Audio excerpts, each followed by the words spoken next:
Suatu ketika di sebuah hutan yang rimbun dan tenang, hiduplah seekor burung hantu muda. Ia bukanlah burung hantu biasa. Sejak kecil ia dikenal sebagai putra dari burung hantu yang dikenal sangat bijaksana. Dia dihormati oleh seluruh penghuni hutan, kelinci, monyet, rusa, dan seluruh penghuni hutan lainnya. Nama sang ayah sering sekali disebut setiap kali ada masalah. Jika ada perselisihan di antara penghuni hutan, mereka akan diarahkan untuk menghadap ke burung hantu tua, karena di situ mereka bisa menyelesaikan masalahnya. Begitulah cerita sang ayah, dan si burung hantu muda ini mendengar pujian itu setiap saat. Namun perlahan muncullah dalam hatinya timbul perasaan juga ingin dihargai seperti itu juga. Sejak sayapnya mulai kuat untuk terbang sendiri, sang burung hantu muda sudah ikut memberi nasihat juga. Bukan hanya pada saat diminta saja, tapi pada setiap kesempatan. Saat kelinci kebingungan mencari jalan, dia langsung berkata, "Kamu harus berpikir lebih tenang, wahai kelinci. Karena keputusan yang baik lahir dari kepala yang dingin." Juga saat monyet bertengkar dengan tupai, ia pun juga menyelah. "Kalian harusnya hidup berdamai, karena konflik hanya membuat hidup semakin berat." Namun masalahnya hanya satu, tidak semua nasihat itu dibutuhkan. Awalnya hewan-hewan di hutan hanya saling pandang dan diam saat mendengar nasihat si burung hantu muda. Paling tidak mereka menghormatinya karena mengingat sang ayah. Namun lama-kelamaan sang burung hantu muda lebih sibuk berbicara ketimbang mendengarkan. Ia tidak bertanya apa yang sebenarnya terjadi. Ia juga tidak peduli apakah nasihatnya membantu atau tidak. Yang penting baginya hanya satu, orang-orang melihatnya sebagai burung hantu yang bijak seperti ayahnya. Suatu hari terjadi kejadian besar di hutan. Setelah hujan deras, sebuah pohon tua tumbang. Batangnya yang besar menutup lubang tempat tinggal sang kelinci. Sang kelinci panik. Rusa datang segera membantu. Sedang monyet memanggil hewan yang lain untuk bersama-sama mendorong kayu itu. Mereka sama-sama bekerja keras, berkeringat, kelelahan, namun tidak menyerah. Dan di atas dahan pohon yang dekat, burung hantu muda hanya terdiam, bertengger, dan mengamati. Alih-alih turun membantu, justru ia mulai berbicara. "Kalian harusnya bekerja lebih teratur," katanya. "Dorong dari sisi kanan, buka ke kiri. Tenaga tanpa strategi hanya akan sia-sia." Ia terus berbicara, terus memberi arahan, merasa dirinya lah yang paling tahu. Padahal tidak satu pun cakarnya bergerak mendorong kayu itu. Rusa mulai merasa kesal, kelinci sudah semakin kelelahan, dan monyet berhenti sejenak dan menatap ke atas. "Apakah kamu tidak mau membantu?" tanya si monyet. Burung hantu muda menjawab dengan bangga. "Ayahku selalu berkata, kebijaksanaan lebih penting dari tenaga." Jawaban itu mendadak membuat suasana menjadi hening. Bukan karena kagum, melainkan karena kecewa. Hingga akhirnya dengan kerjasama mereka, kayu itu pun berhasil dipindahkan. Rumah sang kelinci telah diselamatkan. Namun tidak ada satupun yang berterima kasih kepada burung hantu muda. Tidak ada pujian untuknya, pun juga dengan senyuman. Saat ia terbang mendekat, ia mendengar bisikan para hewan. "Ia cuma pandai bicara, sok bijak, tong kosong." Kata-kata itu menusuk hati si burung hantu muda lebih tajam daripada cakar. Burung hantu muda terdiam, baru saat itulah ia benar-benar tersadar bahwa selama ini ia benar-benar tidak membantu. Ia hanya ingin terlihat bijak. Dengan hati yang berat, ia terbang pulang ke rumahnya. Malam itu, untuk pertama kalinya, ia tidak bangga dengan kata-katanya sendiri. Di sana, ayahnya sedang bertengger di sebuah dahan tua. Begitu melihat wajah anaknya, ia langsung mengerti. Setelah mendengar semua cerita sang anak, burung hantu tua pun berkata dengan pelan, "Jika kamu ingin benar-benar menjadi bijak,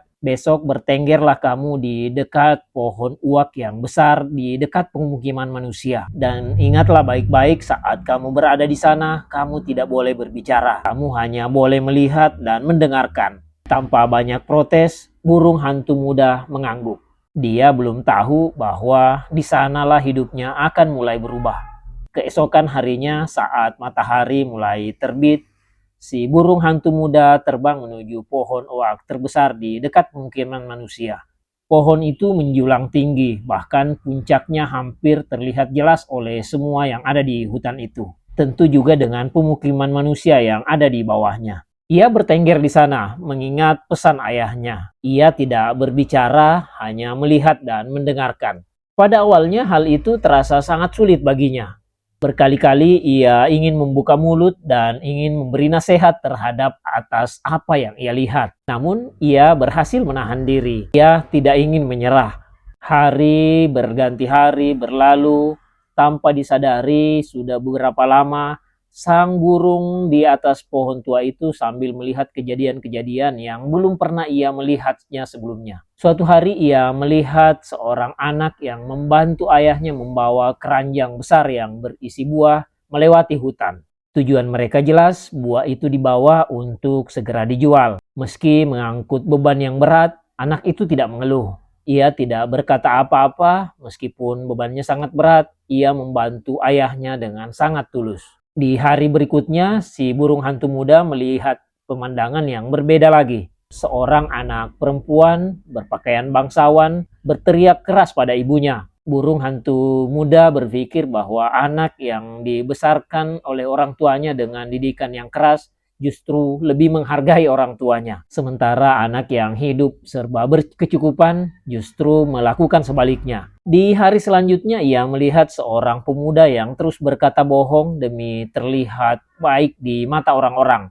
Namun bukannya mendapat pengakuan, justru pemuda itu menerima cibiran. Dari semua yang ia lihat, si burung hantu muda mulai menyadari apa yang selama ini ia saksikan dan ia lihat. Yaitu dengan hanya melihat dan menyaksikan, mendengarkan, ia bisa memahami begitu banyak hal yang belum pernah ia ketahui sebelumnya. Dia berkata dalam hati bahwa seandainya aku tidak sibuk berbicara, mungkin aku tidak pernah melihat kenyataan-kenyataan seperti ini. Burung hantu muda mendengar banyak cerita.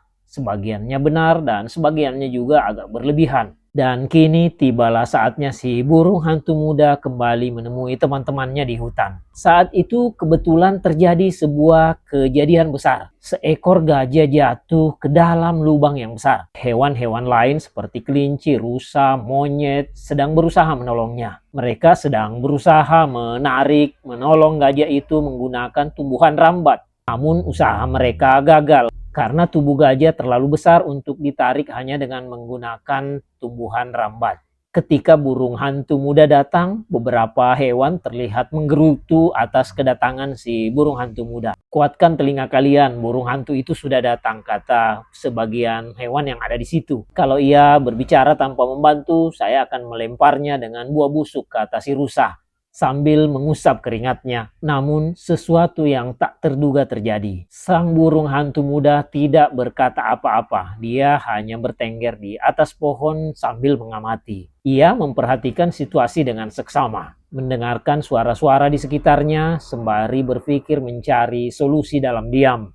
Dalam pengamatannya, ia menyadari bahwa tenaga saja tidak akan cukup. Setelah memahami keadaan, si burung hantu muda terbang pergi tanpa mengucapkan satu kata pun. Tentu hewan-hewan yang tadi berbicara di sana saling pandang sambil keheranan. Beberapa saat kemudian sang burung hantu muda kembali bersama ayahnya. Tanpa perlu melihat keadaan terlalu lama, sang burung hantu tua langsung memberikan arahan. Dorong batang pohon itu ke dalam lubang sambil menunjuk pohon yang tak jauh dari lubang itu. Kamu, gajah, menjauhlah ke posisi yang aman. Tanpa banyak bertanya, semua hewan melakukan perintah itu. Karena mereka percaya pada burung hantu tua. Karena dia adalah makhluk paling bijak di hutan. Kali ini burung hantu muda ikut berpartisipasi mendorong batang pohon tersebut ke arah lubang. Setelah melewati perjuangan yang melelahkan, akhirnya batang pohon itu jatuh ke dalam lubang. Barulah mereka menyadari bahwa ternyata batang pohon itu cukup kuat untuk menjadi pijakan sang gajah agar bisa keluar dari lubang tersebut. Dengan perlahan, sang gajah pun berhasil keluar dari lubang tersebut. Sorak-sorai terdengar di seluruh hutan. Para hewan memuji kecerdikan si burung hantu tua. Namun ada satu hal yang masih mengganjal di benak mereka.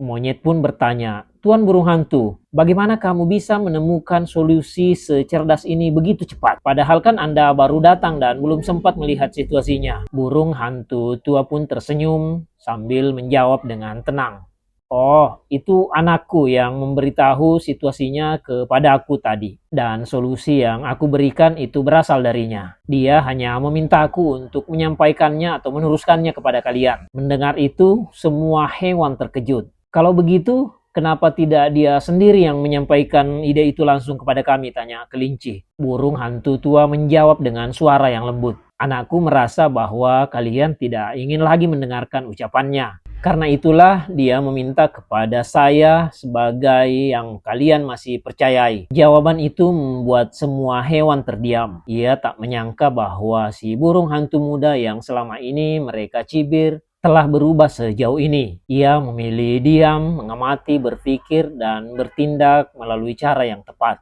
Sejak saat itu, sang burung hantu muda sudah tidak lagi dikenal sebagai hewan yang banyak berbicara. Kini ia dikenal sebagai burung hantu bijak dan cerdas. Bukan karena kata-katanya, melainkan karena pemahamannya.